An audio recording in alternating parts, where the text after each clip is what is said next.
அண்மை செய்தியை பார்த்து வருகிறோம். கடந்த 11 மாதத்தில் 1414 வழக்குகள் போதைப்பொருள் தொடர்பாக வழக்கு பதிவு செய்யப்பட்டிருப்பதை அண்மை செய்தியாக பார்த்து வருகிறோம்.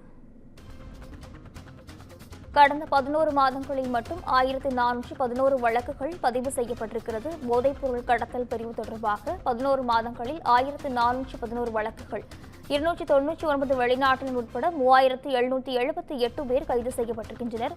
இதுகுறித்தான முழுமையான விவரங்களுடன் செய்தியாளர் சுப்பிரமணியன் இணைப்பில் இருக்கிறார். வணக்கம் சுப்பிரமணியன், விவரங்கள் பதிவு செய்யுங்க. சென்னையில் போதைப் பொருள் நடமாட்டத்தை கட்டுப்படுத்துவதற்கும் கடத்துபவர்களை கைது செய்வதற்கும் போதைப்பொருள் தடுப்பு நுண்ணறிவு பிரிவு என்ற ஒரு பிரிவு தொடங்கப்பட்டது. சென்னை காவல் ஆணையர் அருண் காவல் ஆணையரான பொறுப்பேற்ற பிறகு இந்த நடவடிக்கை என்பது மேற்கொள்ளப்பட்டு வருகிறது. கடந்த 11 மாதத்தில் சென்னையில் மட்டும் 1411 போதைப் பொருள் கடத்தல் தொடர்பான வழக்குகள் பதிவு செய்யப்பட்டிருப்பதாக சென்னை காவல்துறை தெரிவித்திருக்கிறது. சிறிது நேரத்திற்கு முன்பு செய்தியாளர்களை சந்தித்த போது கூட சென்னை காவல் ஆணையர் அருண் இந்த தகவலை தெரிவித்திருந்தார். 3778 பேர் போதைப் பொருள் கடத்தல் வழக்கில் கைதாகி இருப்பதாக தெரிவிக்கப்பட்டிருக்கிறது. 299 பேர் இந்த கடத்தல் வழக்கில் கைதானவர்கள், 299 பேர் வெளிநாட்டைச் சேர்ந்தவர்கள் என்பதும் தெரிய வந்திருக்கிறது.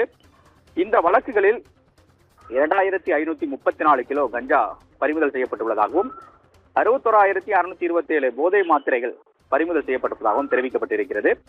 குறிப்பாக கஞ்சா மற்றும் நடவடிக்கை எடுக்காமல் சிந்தட்டிக் ட்ரக்ஸ் தொடர்பாகவும் போதைப் பொருள் தடுப்பு நுண்ணறிவு போலீசார் நடவடிக்கையை மேற்கொண்டிருக்கிறார்கள். அதன் ஒரு கட்டமாக 129 கிராம் கொக்கைன் மற்றும் மெத்தபட்டமைன் இது போன்ற போதைப் பொருட்களும் பறிமுதல் செய்யப்பட்டிருக்கிறது. மொத்தமாக 67 கிலோ சிந்தட்டிக் ட்ரக்ஸ் பறிமுதல் செய்யப்பட்டிருப்பதாக தெரிவிக்கப்பட்டிருக்கிறது. இவற்றில் 84 போதைப் பொருள் நெட்வொர்க்கள் கண்டறியப்பட்டு அவர்களுடைய செயல்பாடுகளை கண்காணிக்கக்கூடிய பணியிலும் போலீசார் தற்போது ஈடுபட்டு கொண்டிருக்கிறார்கள். இது மட்டுமல்லாமல் குறிப்பாக இந்த போதைப் பொருள் வழக்கில் 33 கல்லூரி மாணவர்கள் கைதாகி இருப்பதாகவும் காவல்துறை தரப்பில் தெரிவிக்கப்பட்டிருக்கிறது. கூடுதல் விவரங்களுக்கு நன்றி சுப்பிரமணியன்.